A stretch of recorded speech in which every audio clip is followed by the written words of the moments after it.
এই যে বন্ধুরা শুনছো, নতুন নতুন রোমান্টিক ভালোবাসার গল্প পেতে ও শুনতে চাইলে আমাদের সাগর অফিসিয়াল চ্যানেলটি সাবস্ক্রাইব করে বেল বাটনটি অন করে দিও। লাইক কমেন্ট করতে মোটেও ভুলবেন না কিন্তু। ধন্যবাদ সবাইকে। তুই ডেইলি সকাল 10টার আগে এখানে এসে বসে থাকিস কেন রিদি? এলাকার মানুষ যেতে আসতে দেখতে পায় তোকে। কথাটি বলে পাশের প্লাস্টিকের ছোট্ট টি টেবিলে নাস্তার ট্রে রাখলেন সুলতানা বেগম। ইয়ারফোন কান থেকে সরিয়ে রিদি মুচকি হাসিটা আড়াল করে বলল, সকালের রোদ গায়ে লাগাতে বসি আম্মু। সকালের রোদে অনেক উপকার আছে, ভিটামিন ডি পাওয়া যায়। তোদের এখনকার মাইয়াদের আরো কত ঢং বাইর হবে বলে সুলতানা বেগম চলে গেলেন। পিছু থেকে মুখ ভেঙচি করে চায়ের কাপ হাতে নিয়ে চুমুক দিল রিদি। মোবাইলে তাকিয়ে দেখে নিল ঘড়িতে এখন 9:40। এখনই মানুষটা চলে আসবে। রিদি বসে আছে দোতলার বারান্দাটায়। জায়গাটা অনেক আঁটোসাঁটো। সে রোজ চেয়ার নিয়ে এসে বসে পাশের ছোট্ট একটি প্লাস্টিকের টেবিলেই বই রাখে, যেন রোদে বসে পড়তে এসেছে সে। বারান্দার দুই পাশে দুইটা টবে ফুল গাছ আছে, সাদা ফুলও ফুটেছে। বারান্দার উত্তর পাশ ঘেঁষে গ্রিলের কাছে এসে থেমেছে পেঁপে গাছ। তবে এই গাছটির জন্যই চড়ুই পাখির কিচিরমিচির শব্দ শোনা যায় ভোরবেলায়। তখন ভীষণ ভালো লাগে রিদির। এখান থেকে গ্রামের মূল রাস্তা আর মোহমায়া নদী দেখা যায়। বাড়ির উঠানের পরেই একটি পাঁচিল, এরপরেই রাস্তা, আর রাস্তার ওপারেই মোহমায়া নদীটি। সে যেহেতু দোতলার বারান্দায় বসে আছে, তাই এখান থেকে দেখা যায় সবকিছু। ঘড়িতে ঠিক 9:49 হৃদয় দেখতে পেল মানুষটিকে। সাদা শার্ট ইন করে পরা, হাতা গোটানো, লম্বা কালো চুল, মুখে খোঁচা খোঁচা দাড়ি, চোখে যেন একরকম বিষণ্ণতা অথচ দৃঢ়তার ছাপ। হৃদয়ের হৃদস্পন্দন বেড়ে যাচ্ছে ক্রমশ। মানুষটা কেমন যেন অন্যরকম। আজকাল দেখলেই মনটা কেমন ভালো হয়ে যাচ্ছে। কেন এমন হয় হৃদি জানে না, শুধু জানে ওনার ব্যক্তিত্বের কথা বলার ধরন সবকিছু ভীষণভাবে মুগ্ধ করে হৃদিকে। তিনি বাড়ির ঠিক সামনে চলে এসেছেন, ধীরে ধীরে হেঁটে চলে যাচ্ছেন। হৃদি হিপনোটাইজ হয়ে তাকিয়ে থেকে বসা থেকে কখন যে দাঁড়িয়ে গ্রিলের কাছে চলে গেল টেরই পেল না সে। যতক্ষণ দেখা যায় অহন স্যারকে, ততক্ষণ তাকিয়েই রইল মোহবৃষ্টি হয়ে। ক্ষীণকাল পর দীর্ঘশ্বাস ছেড়ে আবারও চেয়ারে বসে যায় সে। নিজের নাজুক অবস্থা যেন বুঝতে পারছে হৃদি। দিনকে দিন ভীষণভাবে মানুষটির প্রতি ঝুঁকে যাচ্ছে সে। এই ঝুঁকে যাওয়া, এই আগ্রহ, এই ভালো লাগার নাম কি সে কি দেবে? ভালোবাসা? কিন্তু তা কিভাবে সম্ভব? তার পরিবার কি মানবে? এই সমাজ কি মানবে? স্যারের সব কিছু জানলে আত্মীয় স্বজন তো কথা বলতে পিছু হটবে না। হৃদি রোজকার মতো আজ আবার নিজেকে আচ্ছা করে শাসন করতে শুরু করলো। এসব পাগলামি তার ছাড়তে হবে, বারবারই বন্ধ করতে হবে। এ হয় না, কোনোভাবেই হবে না। উল্টে কলঙ্ক লাগবে। কিন্তু ভাগ্যের কি নির্মম পরিহাস! নিজের সঙ্গে নিজের এত অঙ্গীকার সন্ধি সবই ভেঙে গেল বিকেল 3টায়, যখন স্কুল ছুটি হয়। ঠিক গ্রিলের কাছে এসে দাঁড়িয়ে গেল রিধি। তাকিয়ে রইল ওই উত্তর দিকে নদীর কুল ঘেঁষে দাঁড়িয়ে থাকা বিশালাকৃতি কদম গাছটির দিকে। ওই দিক দিয়েই আসবেন অন স্যার। হৃদের হৃদয়ে আলোড়ন তোলা মানুষটি। ছাত্রছাত্রীরা বুকে বই চেপে ধরে, কেউ পিঠের ব্যাগ ঝুলিয়ে যাচ্ছে। হৃদির চোখ কেবল একটি মানুষকেই খুঁজছে। ক্ষীণ সময় পর দেখা গেল মানুষটিকে। হৃদির ঠোঁটের কোণে এক চিলতে হাসি খেলে গেল, কিন্তু মন ভরে দেখতে পারল না কিছু। পিছু থেকে বেরসিক সেই একটি সুর ভেসে এলো। কি দেখতাছিস এভাবে দাঁড়িয়ে? কেঁপে উঠে ফিরে তাকায় রিধি। মা এসে দাঁড়িয়েছেন পেছনে। নিজেকে দ্রুত সামলে নিয়ে মুচকি হেসে বলল, বাচ্চাদের দেখছিলাম, প্রাইমারি স্কুলের জীবন কত সুন্দর। জোয়ান মাইয়া এত বারান্দায় এসে উকিঝুঁকি না দেওয়াই ভালো। সারাদিন শুধু বারান্দা আর বারান্দা। আমার ঘরের ভেতর সারাদিন দম বন্ধ লাগে বলে রিধি রুমের দিকে চলে গেল। রিধি যে ভীষণ বাজেভাবে নিজের আত্মনিয়ন্ত্রণ হারিয়ে ফেলছে সেটা টের পেলেই পর কয়েকদিন। বৃহস্পতিবার সরকারি ছুটি থাকায় পরের 3 দিন রিধি ভীষণ অস্থির দিন কাটালো। শুক্র শনিবারে তো এমনিতেই ছুটি থাকে, টানা 3 দিন স্যারকে দেখতে পেল না সে। শনিবার ভোরে সে নিজের অজান্তেই যেন বারান্দায় গিয়ে বসলো। রাস্তা দিয়ে তাকিয়ে রইল আনমনে। একটা কবিতা কথা মনে পড়ল হৃদির। আজ প্রথম কবিতাটির মর্মার্থ অনুবাদন করতে পারল সে। আগে ভাবতো এটা কেমন কথা, 1 কোটি বছর হয়ে তোমাকে দেখেনি। মানুষ তো 1 কোটি বছর বাঁচে না, কিন্তু আজ সে সঠিক বুঝতে পারছে 1 কোটি বছর হতে যে বড়জোর 2-3 দিন সময় লাগে।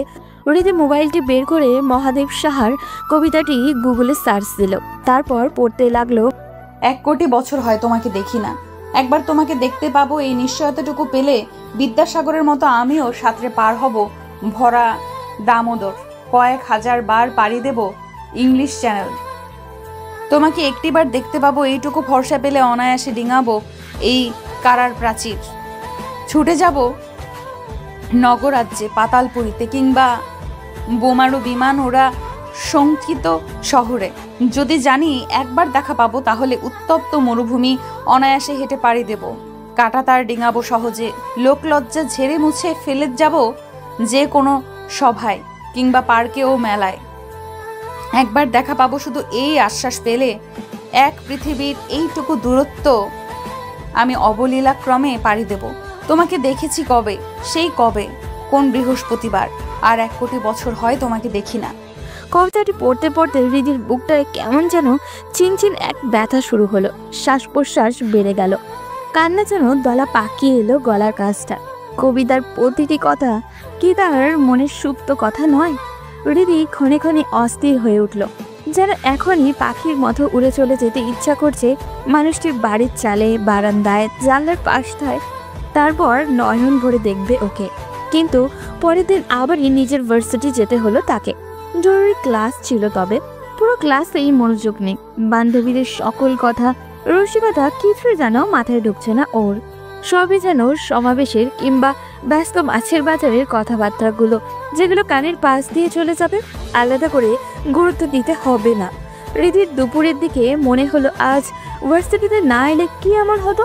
মানুষটা স্কুলে গিয়েছে, সে বারান্দায় বসে থাকলেই তো দেখতে পেত, কিংবা এখন চলে গেলেও তো স্কুল ছুটির পর দেখতেও পাবে। কিন্তু না, হৃদির ভেতরে কেউ যেন প্রচন্ড জেদ করেছে। ক্লাসেও আজ পাঠিয়েছে সে।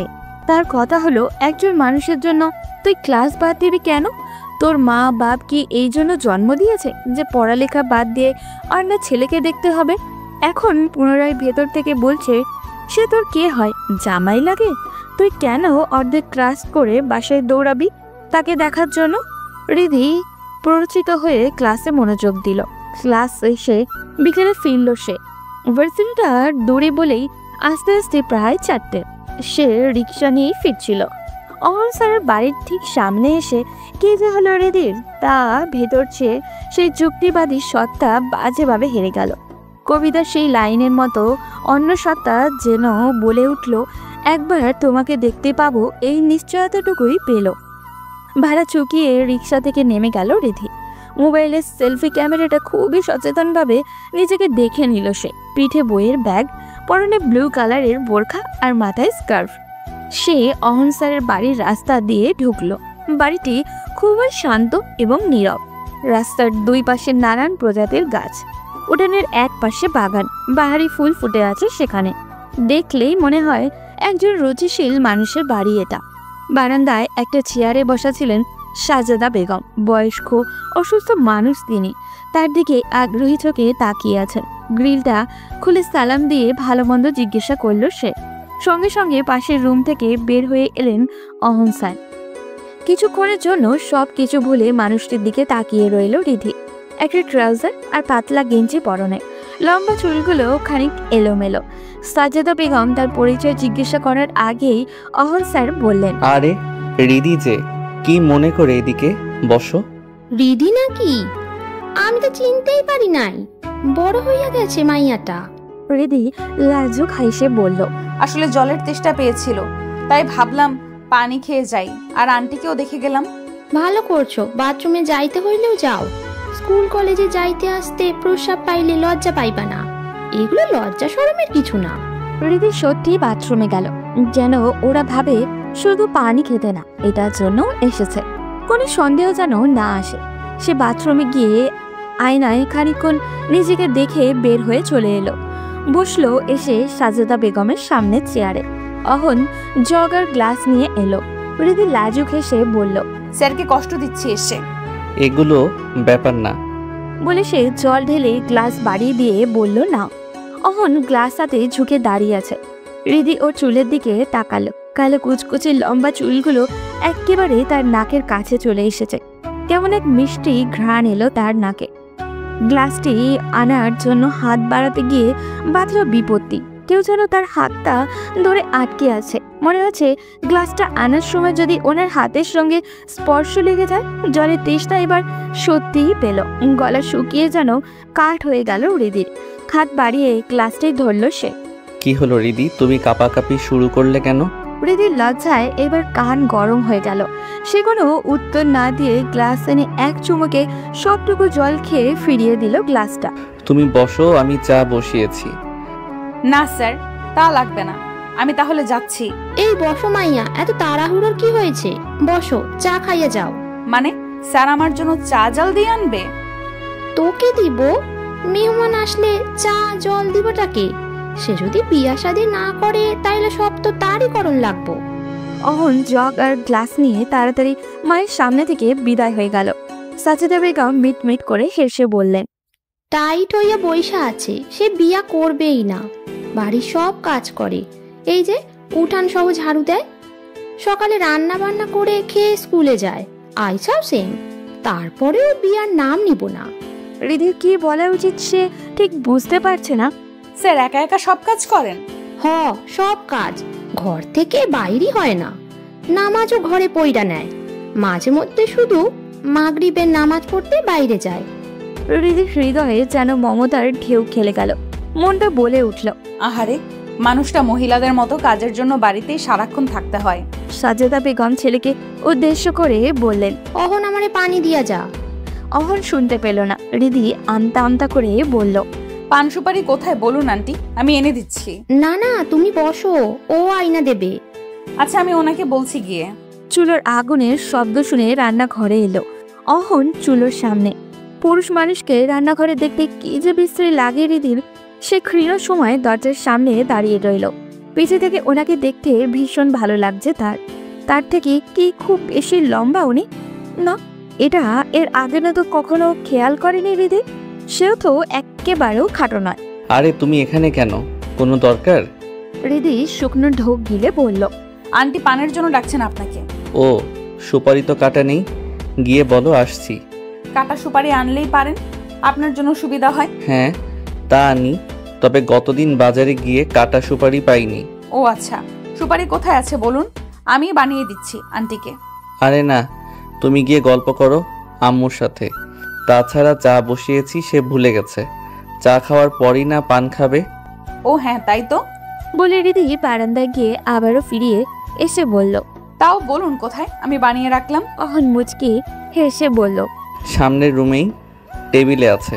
মুচকি হাসিটা হৃদির হৃদয়ে গিয়ে স্পর্শ করলো। সে সামনের রুমে গিয়ে সুপারি আর পান পেল পলিথিনের প্যাকেট। পানদানি পেল ওই পাশে। এগুলো নিয়ে বারান্দায় গিয়ে বলল, আন্টি, স্যার তো বললেন আপনি চা খেয়ে পান খাবেন, আমি না হয় সবগুলো সুপারি বানিয়ে রেখে দিচ্ছি। এই মাইয়া, কি বলো এইসব? তোমার এগুলো করা লাগবো না, আয়সা বসো তো। সমস্যা নেই আন্টি। বানাইবেই যখন, তাইলে কিচেনের টেবিলটাই গিয়া আরামে চেয়ারে বইসা বানাইয়া না। যে আচ্ছা বলে চলে গেল হৃদি। চেয়ার টেনে বসে সুপারি বানাতে শুরু করলো। অহন তার দিকে তাকিয়ে বলল, চা কি এখানেই খাবে তুমি? তাহলে আম্মুকে নিয়ে আসি এখানে। আচ্ছা বলে মাথা নাড়ালো হৃদি। অহন গিয়ে মাকে নিয়ে আসলো। সাজেদা বেগম বসে ওর সুপারি বানানো দেখতে লাগলেন। অহন 3 কাপ চা বানিয়ে বিস্কুট আর চায়ের ট্রেটা করে এনে দিলেন। সেও বসলো চেয়ার টেনে। সুপারি পরে বানাও, চা নাও। 3জনই চায়ের কাপ হাতে নিলেন। অহন চায় চুমুক দিয়ে বলল, আঙ্কেল তো অনেক দিন হয়ে গেল দেশে আসেননি, তাই না? আসবেন আর কবে? এই বছর আসবেন না আর? সাজেদা বেগম চায় চুমুক দিয়ে বললেন, ওর বাবা সৌদি থাকেন, তাই না? না, স্পেন থাকে। তাইলে তোমাদের নিল না কেন? ইউরোপ তো ফ্যামিলি নেওন যায়। আম্মুর ইচ্ছে নেই, তবে আমার অনার্স শেষে স্টুডেন্ট ভিসায় ইংল্যান্ড পাঠানোর ইচ্ছা আছে। ওখানে আমার খালা থাকেন। ভালো ভালো, দেশে থাইকা কি হইব, এই দেশে কিচ্ছু নাই, বিদেশ যাও। অহন যুক্ত করে দিয়ে মাকে বলল, ওকে তো আমি ইন্টারে থাকতে টিউশনি পড়িয়েছিলাম, তখন একদিন বললাম ইন্টার শেষে IELTS দিয়ে চলে যাক, যেহেতু ফ্যামিলির বাইরে পাঠানোই ইচ্ছা। আন্টি আমাকে বলেছিল মেয়েটা এখন অনেক ছোট, অনার্স দিয়ে যাবে। এখন অনার্স দিতে দিতে দেখো বুড়ো হয়ে যাবে। কি যাতা বলিস, বাচ্চা একটা মেয়ে বুড়ো হইয়া যাবে কেন? নিজের চিন্তা কর, চুল পাইকা গেছে, কালার দিয়াও দেখা যায়। অহন মায়ের দিকে তার কটমট করে তাকালো। সাজেদা বেগম তার দৃষ্টি লক্ষ্য করে বললেন, আমার দিকে এভাবে তাকাবি না, আমি তোর স্কুলের ছাত্রছাত্রী না। এবার রিধি খিলখিল করে হেসে উঠল। সাজেদা বেগম সাথে হাসলেন। একাকী বাড়িতে পুরো দিন একা বসে থেকে তিনি তেমন হাসির উপাদান পান না। চা পানের পর রিধি তাদের সাথে গল্প করতে করতে সুপারি কেটে দিয়ে বাসায় ফিরল। আসার সময় সাজেদা বেগম খুবই মিনতি করে বলে দিয়েছেন সে যেন মাঝে মাঝে এভাবেই তাদের বাড়িতে ওঠে। রিধিও কথা দিয়ে এসেছে সে যাবে। বাড়িতে ফেরার পর থেকে রিধি পুরো সন্ধ্যা পিছনে শুয়েই কাটিয়েছে।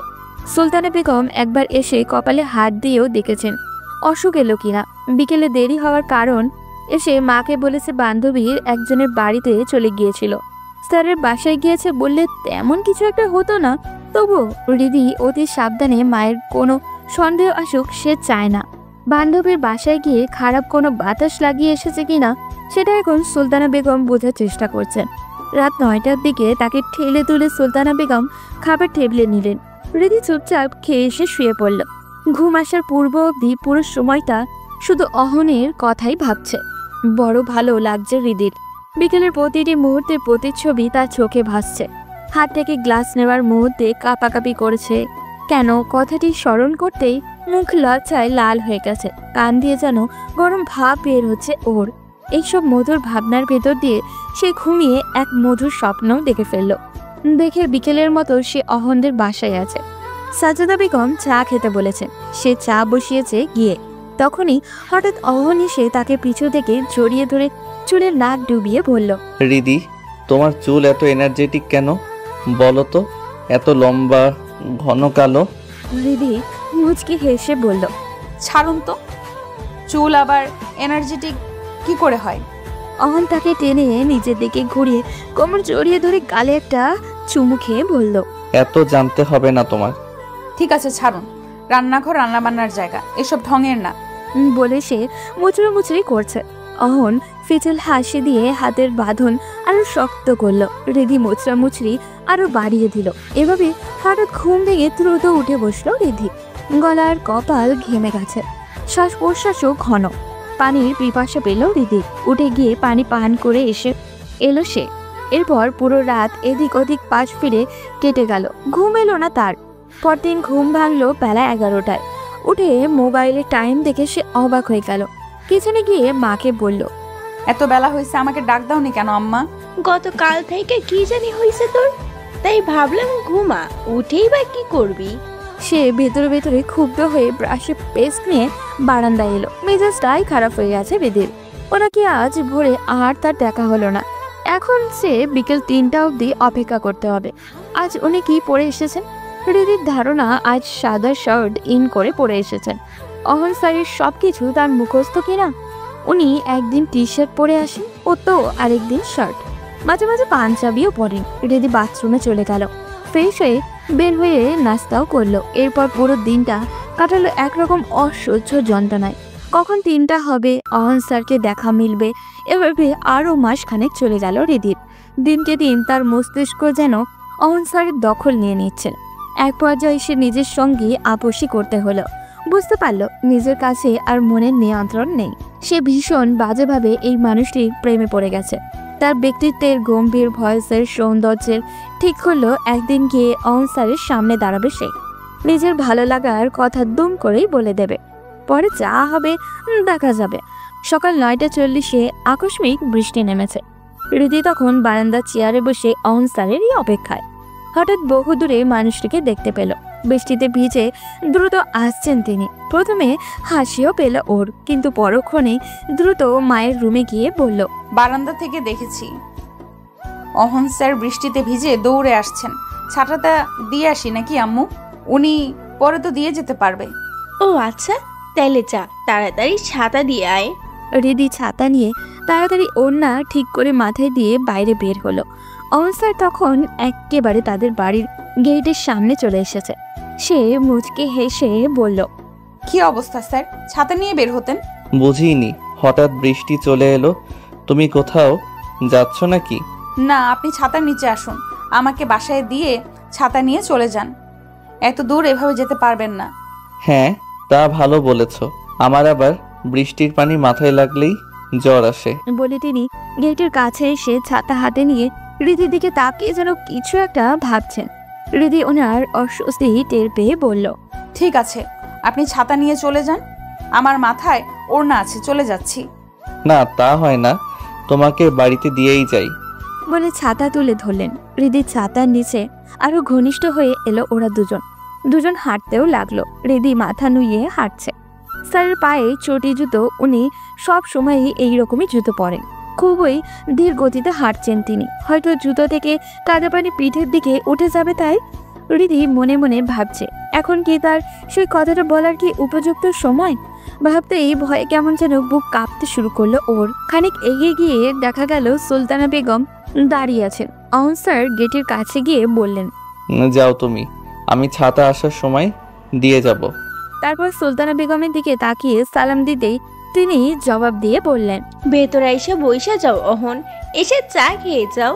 না আন্টি, অন্যদিন আসবো।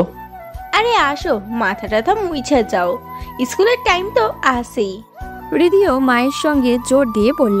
না স্যার, সময় আছে, আসুন ভেতরে। অহন ইতস্তত করে ভেতরে এলো। সুলতানা বেগম মেয়েকে গামছা এনে দিতে বললেন। রিদি দ্রুত গিয়ে গামছা এনেও দিল। অহন মাথা মুছে ফিরিয়ে দিল গামছা। আসো, ভেতরে এসে বসো। না আন্টি, এখন যাচ্ছি। আসুন না, বসে যান। অহন ভেতরে এলো। তাকে বসতে দেওয়া হলো টিভি রুমের সোফায়। রিদি দাঁড়িয়ে রইল দরজার কাছে। সুলতানা বেগম ভেতরে গেলেন। তোমার মায়ের কি অবস্থা বাবা? এই তো আগের মতোই। আর হ্যাঁ রিদি, তুমি ওই দিন গিয়ে তো আর যাওনি। এদিকে আম্মুকে কি মায়া লাগিয়ে এসেছো। দুদিন পর পর তোমার কথা বলে। আর সুপারি কেটে দিয়েছিলে, সেগুলো নাকি অনেক চিকন চিকন হয়েছে। আমার সেরকম হয় না। বলে হেসে পেল সে। সুলতানা বেগম কিছু বুঝতে না পেরে মেয়ের দিকে তাকালেন। রিদি আমতা আমতা করে বলল, মাসখানেক আগে একদিন পানির পিপাসা পেয়েছিল, তারপর ভাবলাম তাদের বাড়িতে উঠে খেয়ে যাই। তখন আন্টিও সুপারির জন্য ওনাকে ডাকছিলেন, পরে আমি কেটে দিয়েছিলাম আর কি। ও আচ্ছা, বলিসনি তো আগে, খেয়াল ছিল না। আচ্ছা বাবা বসো তুমি, আমি চা বানাইতেছি, চা খেয়ে যাবে। বলে চলে গেলেন।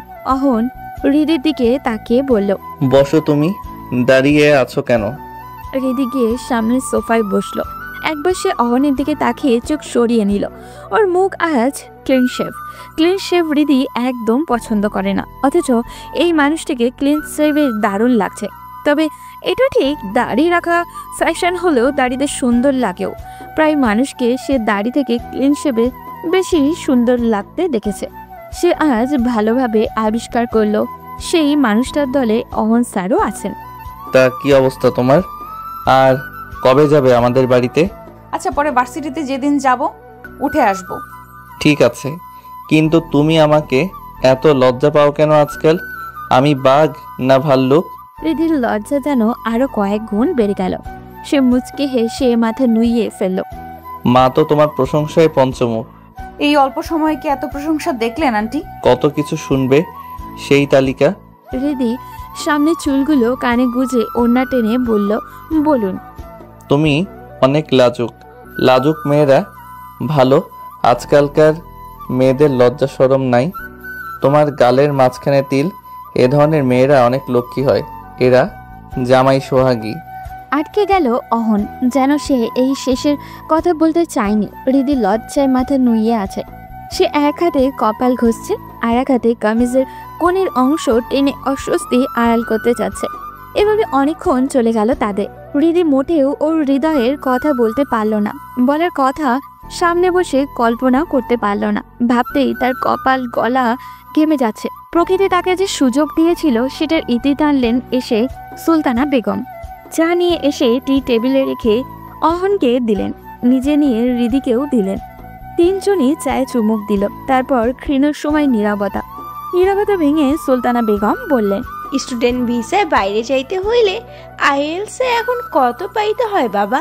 6 তো মাস্ট লাগবে আন্টি। 6.5 হলে ভালো, তবে ওয়ার্ক পারমিট ভিসায় 4.5এই হয়ে যায়। ওকে তো স্টুডেন্ট ভিসাতে পাঠাইবো, ওর খালা তাই কয়। 6 কি পাইবো ও? পাবে, তবে অনেক পরিশ্রম করতে হবে। মাস 6 পরিশ্রম করলে পারতেও পারে, অথবা 1 বছর। হৃদির পড়ালেখার বিষয়ে খানিকক্ষণ আলাপও হলো, কিন্তু দীর্ঘ হতে দিল না অহন। স্কুলের সময় হয়ে যাচ্ছে বলে চলে গেল সে। এরপর পুরো দিন বৃষ্টির দিন, স্কুল ছুটির সময়ও। তখন হৃদি বারান্দায় তাকিয়ে দেখছে সে। অহন তাদের গেটের কাছে এসে বাড়ির দিকে তাকিয়ে হৃদিকে দেখতে পেয়ে বলল, ছাতা নিয়ে চলে যাচ্ছি। চলে যান স্যার। অহন চলে গেল। হৃদি তাকিয়ে রইল যতক্ষণ দেখা যায়।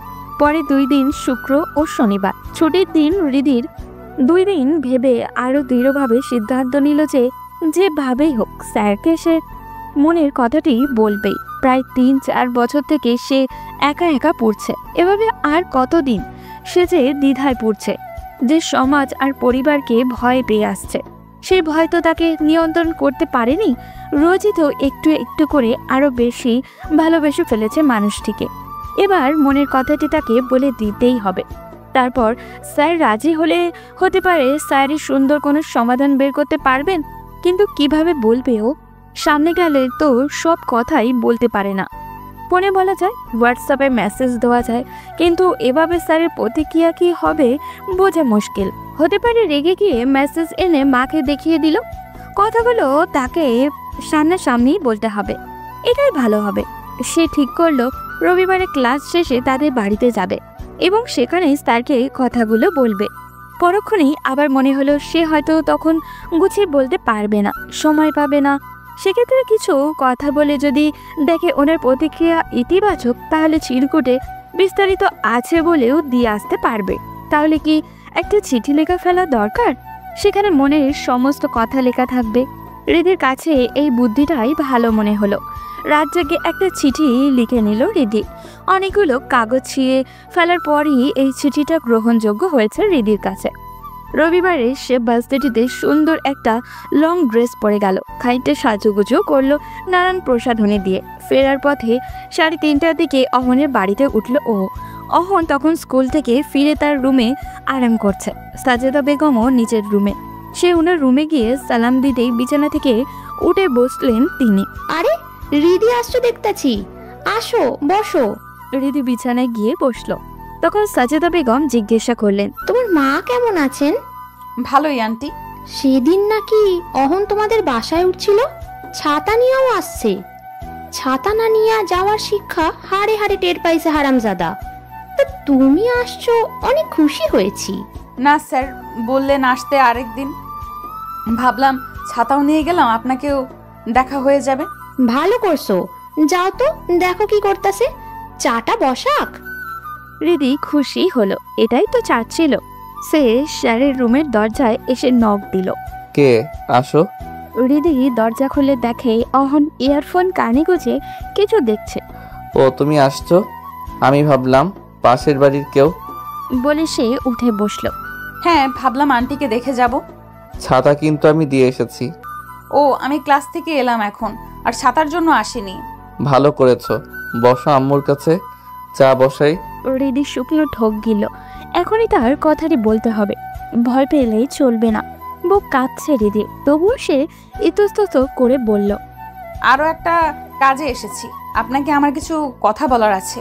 অহন খানিকক্ষণ ওর দিকে তাকিয়ে থেকে বলল, তাই নাকি? আচ্ছা বলো। এখানে বলা যাবে? কেউ শুনবে না? না, মায়ের রুম থেকে শোনা যায় না। হৃদি আমতা আমতা করতে শুরু করলো। তার কপাল আর গলা ঘেমে গেছে। ওনার আঁচল দিয়ে মুছে নিল সে। অহন তাড়া দিয়ে বলল, কি হলো, তোমাকে এত নার্ভাস লাগছে কেন? কি বলবে বলো। আমি আসলে মুখ দিয়ে আসছে না হৃদির। সে অপারগ হয়ে বলল, আমার কাছে একটা কাগজ আছে, সব সেখানে লেখা আছে, আপনি পড়লেই হবে। পরে কল দিয়ে আমাকে উত্তরটা জানাবেন। অহন অবাক হয়ে তাকিয়ে থেকে বলল, চিঠি? বুঝলাম না, কি বলতে চাচ্ছ? আচ্ছা দাও, আমি দেখে পরে জানাবো। হৃদি ব্যাগ থেকে চিঠিটা বের করেই বাড়িয়ে দিল। অহন পড়তে শুরু করেছিল। হৃদির হৃদস্পন্দন বাড়তে শুরু করলো। সেই সাথে সাথে বলল, আমি এখন যাচ্ছি, অন্যদিন আসবো। বলে অহনকে কোনো সুযোগ না দিয়ে উঠে সাজেদা বেগমের দরজার কাছে এসে বলল, আন্টি, আমার একটু এখনই যেতে হবে, আম্মু ফোন দিয়েছে। কি বলো? চা খাইয়া যাও মাইয়া, তোমার মাকে আমার কথা বলো। না আন্টি, অন্যদিন আসবো, এখন যেতে হবে। বলে কোনো মতে পালিয়ে এলো বাইরে। হৃদি চলে যাওয়ার পর অহন আর চিঠি পড়েনি। আসলে আজান দিয়েছে অনেক আগে, তাই ভাবলো হৃদি যখন চলে গেছে তাহলে আর চা বসাতে হচ্ছে না। পুকুর থেকে অজু করে এসে নামাজ শেষে বালিশ নিচ থেকে পুনরায় চিঠি বের করলো। স্যার, আপনি এই চিঠি পড়ছেন মানে হলো আমার মুখে এই কথাগুলো বলতে ব্যর্থ হয়েছি। মেয়ে হয়ে জন্ম নিলে বোধ হয় এই একটা সমস্যা, সব কথা মুখ ফুটে বলা যায় না। আমিও কয়েক বছর থেকে পারিনি। আমি জানি না আপনি আমার কথাগুলো কিভাবে নেবেন, খারাপ মেয়েও ভাববেন কিনা এটা নিয়ে চিন্তা হয়। তবু কি করব বলুন, আমি অপারক। আপনি আমাকে প্রায় 1 বছর পড়িয়েছিলেন। প্রতিদিন বাদ আসর নামাজ পড়ে আপনি আমাকে পড়াতে আসতেন। সময়টা নেহাত কম ছিল না। এই সময়টাতে আপনি আমাকে আপনার প্রেমে পড়তে বাধ্য করেছেন। আপনার কাছে পড়তে বসলে আমার এত ভালো লাগতো কেন জানি না। আপনার রাশভারী পুরুষালী ভয়েস আমাকে ভেতরে কেন এত আলোড়ন তুলতো আমি জানি না। আপনি এসে টেবিলে বসতেন, মাথায় তখনও টুপি থাকতো। টুপিটা খুলে টেবিলে রেখে চুলে আঙুল চালিয়ে ঠিক করতেন। এই দৃশ্যগুলো যে কি ভীষণ মিষ্টি আমি বোঝাতে পারবো না। আর আপনার চোখ এত বিষণ্ণ, যেন সে সাক্ষী দিত এই মানুষটিকে বাইরে থেকে যত ভালো মনে হচ্ছে ভেতরে ঠিক ততটাই তার কষ্ট। আমার ভীষণ মন কেমন করতো, ইচ্ছা করতো আপনার কষ্টের ভার আমিও ভাগাভাগি করে নেই, আপনার একাকিত্বের সঙ্গী হয়ে যাই। আমি লুঙ্গি পরা পুরুষ মানুষদের পছন্দ করতাম না। আপনি মাঝে মাঝেই লুঙ্গি পরে চলে আসতেন পড়াতে, আমার তাতেও ভীষণ ভালো লাগতো দেখে, অন্যরকম ভালো লাগতো। আমি ইন্টার শেষ করলাম, ভালো রেজাল্ট করলাম আপনার ভালো গাইডের ফলে। এরপর আপনি পড়ানো বাদ দিয়ে দিলেন। আব্বা আম্মাও ভাবলেন এখন আর স্যার রাখার প্রয়োজন নেই, কিন্তু আমার মন মানে না। আমি রোজ আপনাকে দেখতে চাই, নয়ন ভরে দেখতে চাই। তাই 2 বেলা দোতলার বারান্দা দিয়ে আপনাকে একটু দেখবো বলে চাতক পাখির মতো অপেক্ষা করি। না দেখতে পেলে আমার কেমন তেষ্টা তেষ্টা পায়, যেন আপনি চল। আচ্ছা স্যার, আমার এই ভালো লাগার নাম কি বলবেন? এখন আমার কি করা উচিত বলবেন একটু? আমি আপনাকে ভালোবেসে ফেলেছি। আমি এত কিছু বুঝি না। আমি চাই সব সময় আপনাকে দেখতে, আপনার সঙ্গে থাকতে, আপনার একাকিত্বের সঙ্গী হতে। বাকিটা আপনার ইচ্ছা, আমাকে জানাবেন। ইতি আপনার প্রেমের ভিখারিণী। কাজী নজরুল ইসলামের গানের দাঁড়ালে দুয়ারে মোর কে তুমি ভিখারিণী, গাহিয়া সজল চোখে বেলা শেষের রাগিনী। এই ভিখারিণীর মতো আমিও আপনার দুয়ারে দাঁড়িয়েছি। পুরো চিঠি পড়ে অহরের শরীর ঘেমে গেল। সে এক গ্লাস জল খেয়ে ফ্যানের সুইচ টিপে বসলো বিছানায়।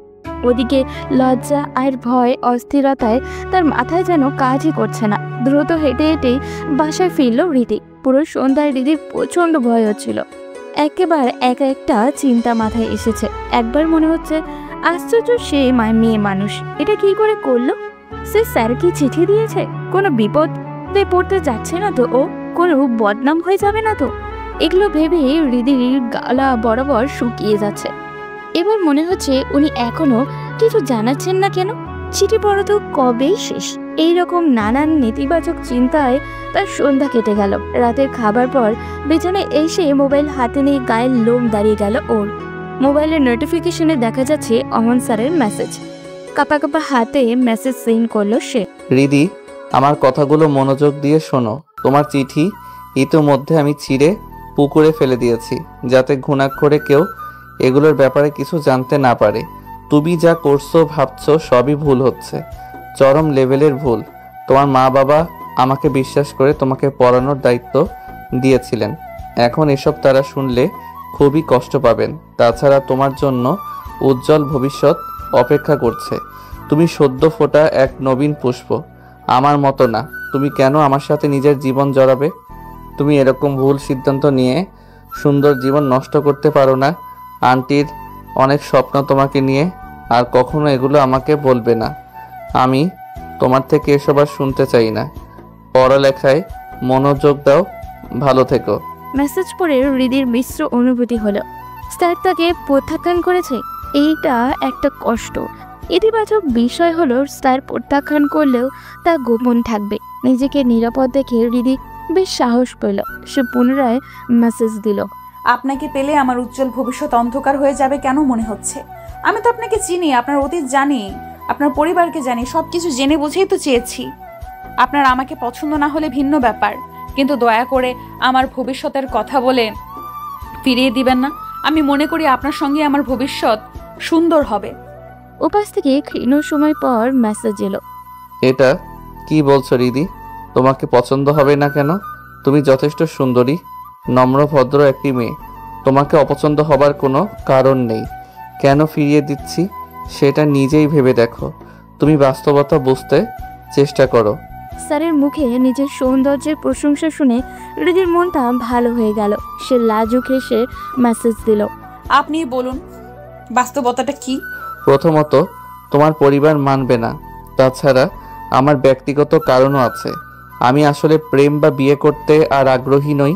আমার পরিবারের মানা না মানা পরে, আমার কাছে গুরুত্বপূর্ণ হচ্ছে আপনি আমাকে মানছেন কিনা। দেখো রিদি, আমি এত কথা বাড়াতে চাই না। আবারও বলছি, আমি কাউকে আর আমার জীবনে গ্রহণ করতে পারবো না। আমি আমার স্ত্রীর স্মৃতি নিয়েই এই জীবন কাটিয়ে দিতে চাই। তুমি ভালো থেকো। আমি আর এই বিষয়ে কথা বলতে চাই না। কথাটা শুনে হৃদি চুপ হয়ে গেল। এখন তোর কি বলা উচিত? মানুষটি কেন এখনো মৃত স্ত্রী নিয়ে পড়ে আছে? চলে গেছে, তাকে তো আর ফিরিয়ে আনা যাবে না। বিষয়টা স্পর্শকাতর, তাই খুব সাবধানে হৃদি মেসেজ দিল। দেখুন স্যার, আপনার স্ত্রী মারা গেছেন প্রায় 6 বছর। আপনি আমাকে পড়াতে যখন আসতেন তারও মনে হয় 2 বছর আগে। আমি আপনার প্রেমে যখন পড়েছি তখন আপনার জীবনে আর কোনো নারী নেই। তাহলে বলুন, আমার ভালো লাগায় কি কোনো ত্রুটি আছে? আমি সেটা বলছি না, তোমাকে দোষারোপ করছি না। আমি কেবল এমনি প্রেম বিয়ে এসবে আগ্রহী না। যদিও আপনার ব্যক্তিগত বিষয়, তবুও কিছু কথা বলতে চাচ্ছি স্যার। না, আর কোনো কথা নয়। ভালো থেকো। আর কোনো মেসেজ দিও না। আমি এসব আলাপ করতে অস্বস্তি বোধ করছি। হৃদি এবার থেমে গেল। খানিকটা ভয় পেয়ে গেল সে। হয়তো আর মেসেজ দিলে স্যার রেগে যাবেন। সে মোবাইল বালিশের পাশে রেখে চুপচাপ শুয়ে থেকে স্যারকে নিয়ে ভাবছে, একটা মানুষ এমন হয় কি করে? প্রায় 6 বছর আগে প্রসবকালীন জটিলতার কারণে তিনি স্ত্রীকে হারান। সেই স্ত্রীর স্মৃতি নিয়ে এখন এত কম বয়সী একজন পুরুষ মানুষ বসে থাকবে? কত পরিচিত স্ত্রী থাকা সত্ত্বেও পতিতালয়ে যায়, পরকীয়ায় জড়ায়, সোশ্যাল মিডিয়ায় অন্য নারীর ইনবক্সে মাখামাখি করে। আর ওনার তো স্ত্রী আর জীবিতই নেই। তবুও কেন তাকে ফিরিয়ে দিলেন? তার মতো সুন্দরী তরুণীকে পেয়েও কেন মৃত স্ত্রীকে নিয়ে পড়ে থাকবেন? তাহলে কি একজন বিবাহিত পুরুষকেও প্রভাবিত করার মতো রূপ নেই হৃদির? কেমন যেন এক অদ্ভুত হচ্ছে ওর। মিশ্র অনুভূতি, সেটা রাগ না অভিমান কি জেদ বুঝতে পারছে না ও। সকাল 9:30। অহন স্কুলে যাওয়ার জন্য বেরিয়েছে। আজ তার হাতে ছাতা আছে, পরনে কালো গেঞ্জি, বাঁ হাতের কবজির উপরে ঘড়ি। নদীর তীর ঘেঁষে আসা ওই রাস্তাটি এসে শিমুল গাছের কাছে বাঁক নিয়েছে। সেটা পার হতেই নগ্ন হয়েছে হৃদিদের দোতলা বাড়িতে। অহন সাবধানে তাকিয়ে দেখে নিল বারান্দা। রোজকার মতো হৃদি বসে আছে সেখানটায়। প্রায় সে হৃদিকে বারান্দায় বসে থাকতে দেখে, কিন্তু কখনো এর কারণ ও ভাবেনি। আজ ভাবছে সে, মেয়েটি কি তাকে দেখতেই এসে বসে থাকে এখানে? ওর প্রস্তাবের আগে তার এই ভাবনাগুলো আসেনি কেন? হয়তো সে চিন্তাও করেনি তার মতো একজন বিবাহিত পুরুষের প্রেমে পড়তে পারে হৃদি। তাই ওর সব কিছু ইতিবাচকভাবে নিয়েছে অহন। হৃদির বয়স কতই বা হবে? 22 বা 23 বছরের উপরে তো কোনো ভাবেই হবে না। অথচ তার বয়স 35 বছর হতে চলল। এই মেয়েটি তার প্রেমে পড়ে যাবে এটা চিন্তাতেও আসেনি কখনো। অহন বারান্দার দিকে না তাকিয়ে চলে যেতে চাচ্ছে, কিন্তু আজ বারবার চোখ চলে যাচ্ছে সেদিকে। হৃদি গ্রিল ধরে দাঁড়িয়ে আছে। ওর পরনে কমলা রঙের একটি কামিজ, হাত কোনই অবধি সেটার মাথার চুল একপাশে কপাল বেয়ে এসে পড়েছে। সে চোখ সরিয়ে নিল। হৃদিদের গেটের সামনে দিয়ে খানিকটা দ্রুত পদেই সে চলে গেল। আজ হৃদিকে একটু বেশি কি সুন্দর লাগছে তার কাছে। চলে গেল স্কুলে। ফেরার পথেও দেখতে পেল ওকে। অহনের বুঝতে আর বাকি রইল না হৃদি সব সময় এভাবে তাকে দেখতেই দাঁড়িয়ে থাকে। এভাবে মাসখানেক চলে গেল। রোজ যেতে আসতে হৃদিকে বারান্দায় দেখতে পায় সে। অহন ভেতরে ভেতরে অবাক হয়। হৃদি তাকে আর কখনো মেসেজ দেয়নি, তাদের বাড়িতেও যায়নি।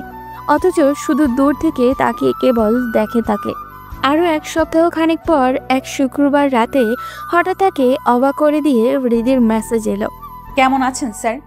সে দ্বিধায় পড়ে গেল। রিপ্লাই কি দিবে?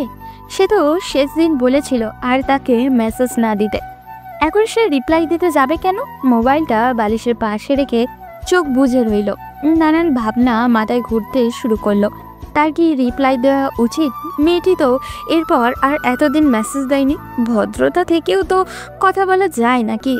সে ফোন হাতে নিয়েই রিপ্লাই দিল, তবে খানিকটা গাম্ভীর্যের সুরে। হ্যাঁ ভালো আছি, কিন্তু মেসেজ কেন দিয়েছো? কোনো জরুরি প্রয়োজন? উপাস থেকে এবার ভয়েস রেকর্ড এলো। ইয়ারফোন কানে গুঁজে প্লে করলো। জরুরি কিছুর জন্য মেসেজ দেইনি। শুক্রবার তো আজ 2 বেলা কেউ আমাদের বারান্দার দিকে বারবার তাকিয়ে আমাকে দেখেনি বলে মিস করছিলাম বলে ফিক করে হেসে দিল রিধি। অহন অবাক হয়ে গেল ভয়েস শুনে। রিধি হেসে হেসে ইয়ার্কির সুরে কথা বলছে। শেষ দিকে স্পষ্ট হাসলো ও। সে বারান্দায় তাকিয়ে রোজ 2 বেলা ওকে দেখে মানে? রিধি এইরকম ইয়ার্কি করে কথাটা বলতে পারে সে ভাবতেই পারেনি। সে তো ওদিকে তাকায় না। হঠাৎই চোখ চলে যায়, আবার চোখ ফিরিয়েও নেয়। মেজাজটা খারাপ হয়ে গেল তার। সে রিপ্লাইও দিল, তুমি তো খুবই বেয়াদব মেয়ে। আমি তোমার দিকে তাকাই মানে? আর হাসছো কেন? মনে রাখবে আমি তোমার টিচার, তোমার এলাকার স্কুলের শিক্ষক। তুমি নিজেই বারান্দায় এসে বসে থাকো। আমি এগুলো পছন্দ করি না। পুনরায় ভয়েস দিল, কি আমি বেয়াদব? আপনি গালাগাল করছেন একটা যুবতী মেয়েকে, আর আমি আমার বারান্দায় দাঁড়িয়ে থাকলে অসুবিধা কি? আমি রোদ পোহাই, প্রকৃতি দেখি, তাতে আপনার কি? আমি রোজ দাঁড়িয়ে থাকবো। তুমি আমাকে মেসেজ দিও না, আর তুমি তোমার বারান্দায় দাঁড়িয়ে থাকো, আমার কি? দিলাম না আর আপনাকে মেসেজ। বারান্দার দিকে বারবার তাকিয়ে ছাত্রীকে দেখা যায়, আবার প্রেম করলে অসুবিধা। অহন পুনরায় ওর কথাগুলোর সাথে হাসির আভাসও পেল। মেয়েটি তার সাথে মজা করতে শুরু করেছে। আর কোনোদিন ওই বারান্দার দিকে তাকানো যাবে না। সে আর মেসেজের রিপ্লাইও দিল না। এরপর বেশ কয়েকদিন সে স্কুলে যেতে আসতে বারান্দায় একবার ওকে দেখে চোখ ফিরিয়ে দ্রুত বাড়িটা পেরিয়ে চলে যায়। এভাবে মাসখানেক চলে গেল। হঠাৎ সে কিছুদিন ধরে লক্ষ্য করে হৃদি আর বারান্দায় আসে না। আগে 2 বার এলেও এখন একবারও আসে না। এভাবে গুনে গুনে 3 দিন চলে গেল। হৃদির দেখা পাওয়া আর যায় না। একবার মনে হয় কোনো অসুখ বিসুখ হলো না তো ওর। আবার মনে কোথাও বেড়াতে গেল নাকি। রাস্তা দিয়ে যাওয়ার সময় তাও মনে হয় না। কেচি গেট খোলা দেখা যায়। বারান্দার দড়িতে হৃদির ভেজা কাপড়গুলো ঝুলতে থাকতে দেখা যায়। এতদিনে হৃদির সকল কাপড়ের রং মুখস্থ হয়ে গেছে তার। সে বুঝতে পারে ও বাড়িতেই আছে, কিন্তু বারান্দায় আর আসে না। হয়তো অসুস্থ, নয়তো এমনিতেই আর আসে না। তার কি ওদের বাড়িতে যাওয়া উচিত? গিয়ে কি বলবে সে হৃদি বারান্দায় আসে না কেন? এটা তো বলা যায় না নাকি? নিজ থেকে মেসেজ দিতেও অস্বস্তি বোধ করছে ওর। এভাবে আরো দিন কয়েক যেতেই সে অস্থির হয়ে উঠল। একদিন রাতে রীতিমতো ছটফট করতে শুরু করলো অহন। সিদ্ধান্ত নিল মেসেজ দিবে। সে মোবাইল বের করে মেসেজ দিল, তোমাকে আজকাল দেখাই যায় না, অসুস্থ নাকি? মেসেজ সিন হলো না। 2টো চিহ্ন দেখালেও সেটা সবুজ আর হলো না। অহন ভেতরের অস্থিরতা নিয়ে অপেক্ষায় রইল। বিরক্তিকর এই অপেক্ষার রাত 2টা পেরিয়ে হলো 3টা, তবুও মেসেজ সিন করেনি হৃদি। ঘুম এলো তার একটু পরেই। আজ সে ফজরের নামাজও পড়তে পারল না। ঘুম ভাঙল সকাল 8:30টার দিকে। উঠেই মোবাইল হাতে নিয়ে দেখে হৃদির মেসেজ। আমি আর বারান্দায় যাব না ঠিক করেছি। আপনি রোজ কষ্ট করে নিজেকে ধরে বেঁধে মাথা নুইয়ে আমাদের বাড়ির সামনে দিয়ে যান। এর থেকে আমার বারান্দায় না দাঁড়ানোই ভালো। আপনার মনের ওপর এবং ঘাড়ের ওপর চাপ পড়ুক, তা আমি চাই না। অহন হাঁপ ছেড়ে বাঁচল। তার মানে অসুখ বিসুখ হয়নি ওর, কিন্তু গায়ে খুব লাগলো কথাটাতে। সে রিপ্লাইও দিল, আমি কষ্ট করে মাথা নুইয়ে যাব কেন? আমার এদিক ওদিক তাকানোর অভ্যাস নেই।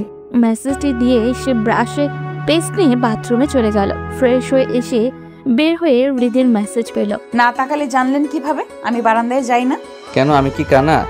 একবার হলেও তো চোখ যায়। তা কেউ বারান্দায় না গেলে আপনার মেসেজ দিয়ে খবর নেওয়ার কি আছে? অহন চুপ করে থেকে ক্ষীণ সময় পর মেসেজ দিল, এমনি ভাবলাম অসুখ বিসুখ হলো কি না। একটা কথা বলি। কি কথা? এইভাবে কি একটা জীবন চলে? আন্টির জন্য হলেও তো আপনার বিয়ে করা দরকার। হ্যাঁ মানলাম আগের স্ত্রীর স্মৃতি ভুলতে পারছেন না, অন্য মেয়ের কথা ভাবতে পারছেন না, কিন্তু নিজে একদম মনের দরজা বন্ধ করে বসে থাকলে কি আগ্রহ তৈরি হবে? আপনি ধীরে ধীরে কথা বলতে হবে, মিশতে হবে, দেখবেন নতুন করে স্বপ্ন আসবে, ভালো লাগা তৈরি হবে। জানি অনধিকার চর্চা হচ্ছে, ছোট মুখে বড় বড় কথা বলে ফেলছি, আমার কোনো ভুল হলে দুঃখিত। বাবা, তুমি তো অনেক বড় হয়ে গেছো মনে হচ্ছে। যাই হোক, আমি আগেই বলেছি আমার স্ত্রীকে ছাড়া আর কোনো মেয়েকে আমি ভাবতে পারি না। আপনার স্ত্রীও কিন্তু চাইবেন না ওনার মৃত্যুর পর আপনার মতো একজন ইয়াং মানুষ অবিবাহিত থাকুক, জীবনটা এইভাবে কাটিয়ে দিক। উনি নিশ্চয়ই চাইবেন আপনি সুখে শান্তিতে থাকুন। তাছাড়া কতদিন এইভাবে স্কুল শেষে আবার নিজেও রান্নাবান্না করবেন? আপনি ঘুম থেকে উঠে ফ্রেশ হয়ে গোসল করে টেবিলে খাবার পেতে চান না? সন্ধ্যায় কেউ আপনার জন্য চা নিয়ে এসে পাশে বসুক চান না? ভেবে দেখুন কত সুন্দর হতে পারে আপনার জীবনটা। ভালো থাকো, আর কোনো কথা নয়। আমি মেসেজ দিয়েছিলাম অসুস্থ কিনা জানতে, আর কোনো কথা নেই আমার। বলে সে ডাটা অফ করে দিল। মেয়েটি তার মাথা নষ্ট করে দেবে মনে হচ্ছে। ক্ষীণ সময় পর পুনরায় ভাবে, সত্যিই তো তার দিন দিন কেমন যেন চিন্তা ভাবনা পাল্টে যেতে শুরু করেছে, যেন নতুন কোনো অনুভূতি তৈরি হচ্ছে হৃদিকে ঘিরে। এই ভাবনাগুলো মাথায় আসতেই তার মনে নতুন একটা ভয় বাসা বাঁধতে শুরু করলো। এই ভয় দূর করতে আর মাথা থেকে হৃদির চিন্তা সরাতে মোবাইল রেখে চলে গেল সে রোজকার কাজকর্মে। সকাল 9:30, হৃদি ছাদে চলে এলো। কখন স্যার এদিকে আসবেন সেই অবজ্ঞায় পায়চারি শুরু করলো। মিনিট 5 পরে শিমুল গাছের নিচ দিয়ে অহনকে আসতে দেখে ছাদের দেওয়ালের পাশে বসে গেল সে। শুধু চোখটা বের করে তাকিয়ে রইল। আজ তার পরনে ব্লু কালার টি শার্ট আর জিন্স পরেছে, বেশ লাগছে দেখতে।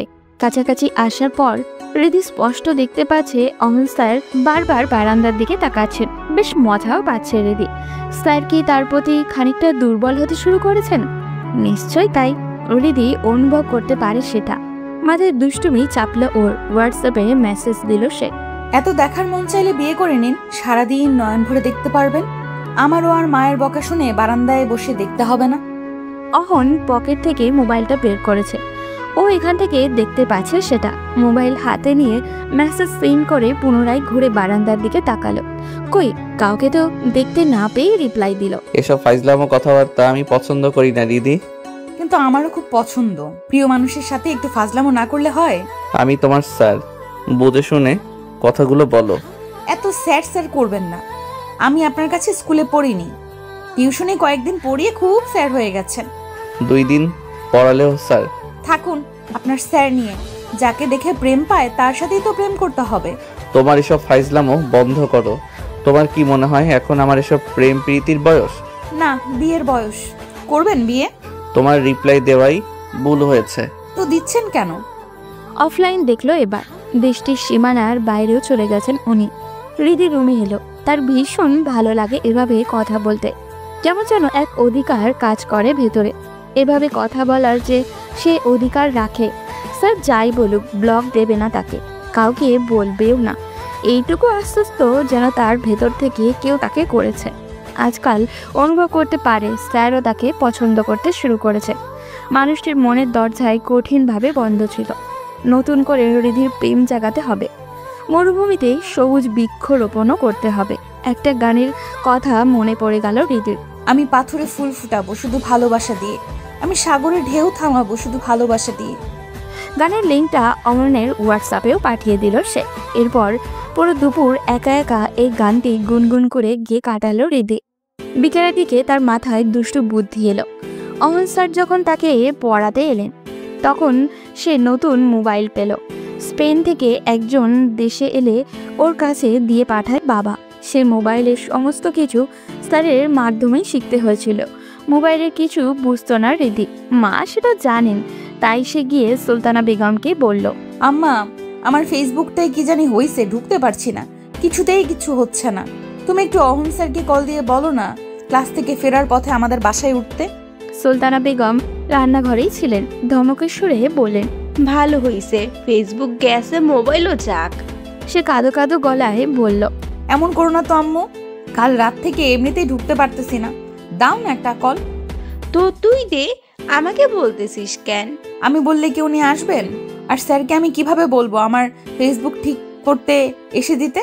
বাবা, এইটা দেখে আবার বুঝিস? দাও না আম্মু, তুমি এখন সুযোগ পেয়ে লেগে গেছো। দে, কল ধরিয়ে দে, তোর জ্বালায় আমি আর বাঁচছি না। রিদি তারকে মায়ের সাথে কল ধরিয়ে দিল। সুলতানা বেগম কথা বললেন অহনের সাথে। সে আসবে বলায় 3টার আগে রিদি নিজে হাতে নুডলস বানালো অহনের জন্য। গোসল করে সাজগোজ করে ভালো জামা কাপড় পরল সে। 3:30 বাজতেই সে বারান্দায় না গিয়ে মনে মনে অপেক্ষা করতে শুরু করলো। ঠিক 3:40 তাদের দরজায় নক পেয়ে দ্রুত পায়ে এগিয়ে গেল রিদি। খুলে দিল দরজা। অহন দাঁড়িয়ে আছে। কি সুন্দর লাগছে দেখতে। মধ্যবয়সী পুরুষ মানুষের সৌন্দর্যটা অন্যরকমই হয়। সেটাই বুঝি প্রেমে পড়ল রিধি। কি হলো? সরে দাঁড়াও। জি আসুন। অহন গিয়ে ড্রয়িং রুমে বসে বলল। কি হয়েছে তোমার ফোনে? দেখি আনো। রিধি সামনে দাঁড়িয়ে গিয়ে নরম গলায় বলল, এত তাড়াহুড়ো করছেন কেন? দেখবেন পরে আমি আপনার জন্য নিজ হাতে নুডলস বানিয়েছি, নিয়ে আসি, বসুন। না, আমি কিচ্ছু খাবো না এখন। আম্মু অপেক্ষা করবে। ভাত খেতে তো বলছি না, বসুন, আসছি। না, বলছি তোমাকে, আমি শুধু আন্টির কল পেয়ে এলাম। ও আচ্ছা, আপনি কি তাহলে বালতি সামার্কা পরিদের বিশ্বাস করতে শুরু করেছেন নাকি? খাবারের সাথে কিছু মিশিয়ে আমি জাদু করব না। এতটাও ছেঁচড়া মেয়ে রিদি নয়। শেষের কথাটা শুনে চুপ হয়ে গেল অহন। রিধি গিয়ে ট্রেতে করে চা এবং নুডলস নিয়ে এসে বসল। সুলতানা বেগম শুয়েই পড়েছিলেন। তিনিও উঠে এসে ভালো মন্দ কথা বলে গেলেন। রিধি পাশে বসে অহনের সাথে নুডলস খেলো, চাও খেলো। তার ভীষণ ভালো লাগছে আজ। মানুষটাকে আপন কেউ লাগছে। নুডলস আর চা শেষ করে অহন বলল, আমি উঠলাম তাহলে। আমার মোবাইল দেখা তো এখনো বাকি। অহন ওর দিকে তাকিয়ে নিচু গলায় বলল, আমি ভালো করে জানি এটা তোমার নাটক ছিল। রিধি ফিক করে হেসে বলল, আর একটু বসুন না। বেশি বাড়াবাড়ি করে ফেলছো। আন্টি কিন্তু সবই বুঝবে। কেউ কিছু বুঝবে না। আমি উঠলাম। বলে অহন উঠে দাঁড়াতে রিধি ওর পথ আঁকলে ভীষণ অধিকার নিয়ে গাল ফুলিয়ে দাঁড়িয়ে বলল, যেতে দেব না। কি পাগলামো শুরু করেছো? আন্টি দেখে ফেলবে এসে। তাহলে বলুন, আজ রাতে আপনি খাওয়া দাওয়া শেষে ফ্রি হয়ে কল দিবেন। আমরা প্রতিদিন রাতে ফোনে কথা বলবো। ইস, কি যে ভালো লাগবে। অহন দাঁত কটমট করে তাকিয়ে ওকে ঠেলে সরিয়ে রুমের বাইরে গিয়ে বলল, আন্টি কোথায়? আমি যাচ্ছি। উনি রান্নাঘর থেকে বললেন, আচ্ছা বাবা, কষ্ট করলে এসে। না আন্টি, সমস্যা নেই। বলে সে চলে গেল। সে তাড়াতাড়ি দোতলার বারান্দায় গিয়ে তাকিয়ে রইল অহনের দিকে। ও তাকে ঠেলে সরিয়ে চলে গেছে বলে চোখের জলও এখনো ঝাপসা হয়ে এলো। অহন গেটের বাইরে গিয়ে পিছু ফিরে বারান্দায় তাকায়। চোখে চোখ পড়ল তাদের। রিধি ছেলে মানুষই রাগ দেখিয়ে চলে এলো বারান্দা থেকে। যেন তার এই রাগে অহনের অনেক কিছু যায় আসে। সে ওর রাগ ভাঙাতে ছুটে আসবে, কিন্তু কিছুই হলো না। রিধি মন খারাপ করে বিছানায় পড়ে রইল সন্ধ্যা অবধি। রিধির চোখ কি খানিক ভেজা ছিল? নিশ্চয়ই তাই। চোখে চোখ পড়ার পরও ওর চলে যাওয়া আরও ধৃত করলো এই অহন ক্ষীণ সময় রাস্তায় দাঁড়িয়ে রইল। তার মনটা কেমন বিষণ্ণ হয়ে গেছে। মেয়েটি পাগলামি করছে ঠিক আছে, তাই বলে কান্নাকাটির পর্যায়ে চলে গেল। সে অনড় থাকবে কি করে? সে তো ঠেলে বের হয়ে এসেছে যেন রিধি প্রশ্রয় পেয়ে বাড়াবাড়ি আরও বাড়িয়ে না দেয়। তাই মনে এই ক্ষীণ খচখচ নিয়ে সে বাড়িতে ফিরে এলো। এসে আর মায়ের রুমেও গেল না, কাপড় চেঞ্জ করলোও না। বিছানায় বিষণ্ণ মনে পড়ে রইল। রিধির চেহারা বারবার চোখে ভাসছে, ওর সুবাস নাকে আসছে। আজ যখন দরজা খুলে গিয়ে দাঁড়ালো, ওকে দেখে অহনের হৃদয়ে কেমন এক অদ্ভুত শিহরণ জেগে উঠল। কেমন অদ্ভুত এক ভুবন ভোলানো ভালো লাগা, যেন বহুদিন পর বদ্ধ ঘরের দক্ষিণার দুয়ার সে খুলে দিয়েছে। সেদিকে থেকে হুড়মুড় করে ঢুকছে শীতল হাওয়া। ওর পরনে ছিল কোটি গ্রাউন্ড। কালো গ্রাউন্ডটি মাঝখানে শিউলির মতো ছোট ছোট ফুলও আঁকা। কোটি খানিকটা ছাই কালারের কাছাকাছি। খোলা চুলগুলো একপাশে গাল বেয়ে সামনের দিকে এসে পড়েছে। ঠোঁটে রক্তাভ পাতলা লিপস্টিক। ভ্রুর মাঝখানে লাভের মতো ছোট্ট একটা কি যেন ছিল, সেটার নাম জানে না অহন। মেয়েটিকে কি যে মিষ্টি লাগছিল। ক্ষীণ সময়ের জন্য তাকে বাস্তবতার জটিল সমীকরণ ভুলিয়ে ফেলেছিল। মন্ত্রমুগ্ধ হয়ে তাকিয়ে থেকেছিল সে। আবার যখন ও চা নিয়ে এসে পাশে বসলো, কি অদ্ভুত ছন্দময় ভঙ্গিমায় বসে চা খেলো। কি আভিজাত্য একভাবে সে বসায়। চা খাওয়ায় অদ্ভুত এক মিষ্টি সৌরভ যেন ছড়িয়ে পড়ছিল কামরা জুড়ে। এই বোকা মেয়েটিকে তাকে কেন ভালোবাসে, কে ভেবে ভালোবাসে? সে কি ওর ভালোবাসার যোগ্য? অহন কতদিনই বা এমন রূপবতীর প্রেমে আহ্বান ফিরিয়ে দিবে? সে তো মহাপুরুষও না। একবার যদি মেয়েটি ডাকে ভুল করে সাড়া দিয়েও দেয়, রিদির পরিবার কি মানবে? হয়তো তার একটি ভালো চাকরি আছে, জায়গা সম্পত্তিও আছে, শিক্ষিত ছেলেও সে, তবুও সে বিপত্নিক। পরিবারের পাশাপাশি সমাজ, ওর আত্মীয় স্বজন তো মানবে না। এসব ভাবতে ভাবতে সে এক অদ্ভুত ঘোরের ভিতরে চলে গেছে। আসরের আজান তাকে বাস্তবে ফিরিয়ে আনলো। উঠে বসলো সে, মায়ের রুমেও গেল, সেও খেয়ে নামাজ পড়ে নিল। বিক্ষিপ্ত মনকে স্বাভাবিক করতে সে আজ বাইরে বের হলো, হাঁটলো এদিক ওদিক, গিয়ে বসলো মহুমা নদীর তীরে। সূর্য ডোবার আগের আকাশে অপূর্ব রূপ উপভোগ করে পাশের মসজিদে মাগরিবের নামাজ পড়ে এসে রান্নাবান্না শেষ করতে এবার এশার আজানও হয়ে গেল। হাতের কাজ শেষ করে নামাজ পড়ে মোবাইল হাতে নিয়ে বিছানায় শুয়ে দেখে রিদি হোয়াটসঅ্যাপে একটা স্টোরি দিয়েছে। প্রতিটি মানুষের আত্মসম্মান বোধ থাকে, অহমিকা থাকে। কেউ তাকে ছোট করে কথা বললে তার প্রচণ্ড রাগ হয়। সেই মানুষই আবার কাউকে এতটাই ভালোবেসে ফেলতে পারে যে নিজেকে একেবারে সস্তাভাবে ওর কাছে বিলিয়ে দিতে চায়, ওর সকল যত্নের দায়িত্ব নিতে চায়, আদর করে আদর করতে চায়, দেহে প্রাণ থাকা পর্যন্ত পাশে থাকতে চায়।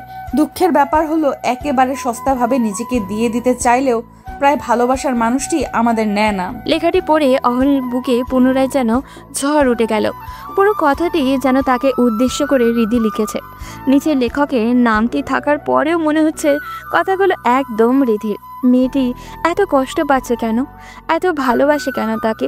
সে এখন কি করবে? কেন এভাবে বলছে ও? একেবারে সস্তাভাবে নিজেকে বিলিয়ে দিয়েছে মানেটা কি? সে তো রিদির যোগ্য না বলেই তো ফিরিয়ে দিয়েছে। আচ্ছা, আজ ওকে ধাক্কা দিয়ে সরিয়ে আসাটা কি ঠিক হলো? এই জন্যে মেয়েটি বোধহয় ভীষণ কষ্ট পাচ্ছে। একবার কি রাতে ওর সাথে কথা বলবে সে? একটু বুঝিয়ে বলবে না হয় সব কিছু? এটাই করতে হবে তাকে। মাকে নিয়ে আজ তাড়াতাড়ি সে রাতের খাবারটাও খেয়ে নিল। বিছানায় এসে এলোমেলো ভাবনায় এবং ছটফট করে কাটিয়ে ফেললো ঘন্টাখানে।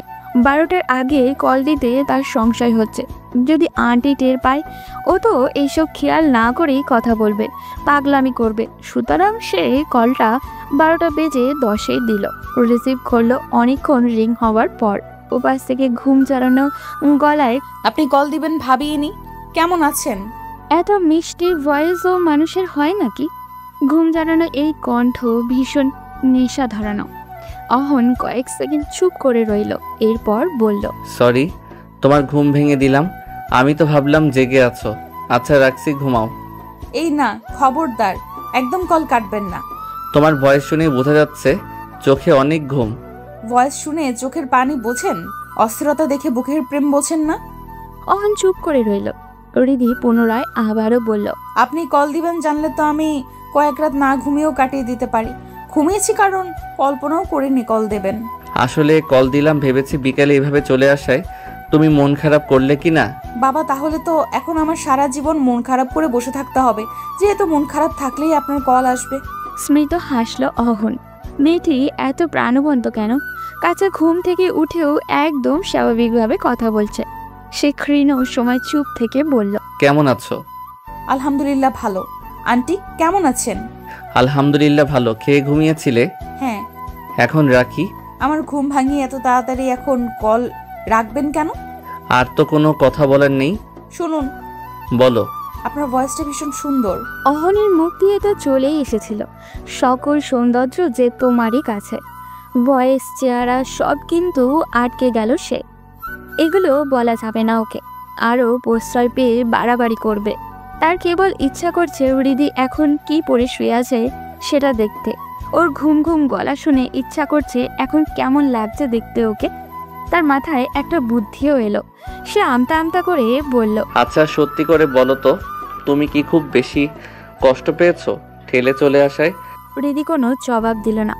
অহন পুনরায় বলল, বারান্দায় তো তোমার চোখে জল দেখলাম, আর হোয়াটসঅ্যাপ স্টোরি কি দিয়েছো? যাই হোক সেটা থাক।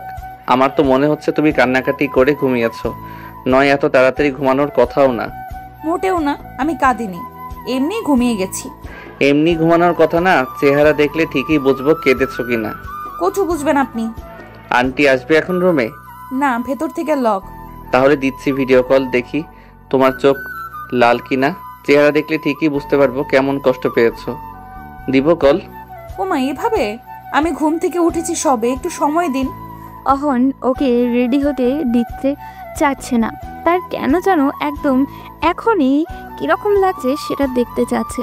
এখন কি পোশাক, কীরকম ঘুম ঘুম চেহারা, চুল কেমন এলোমেলো, এসব দেখবে সে।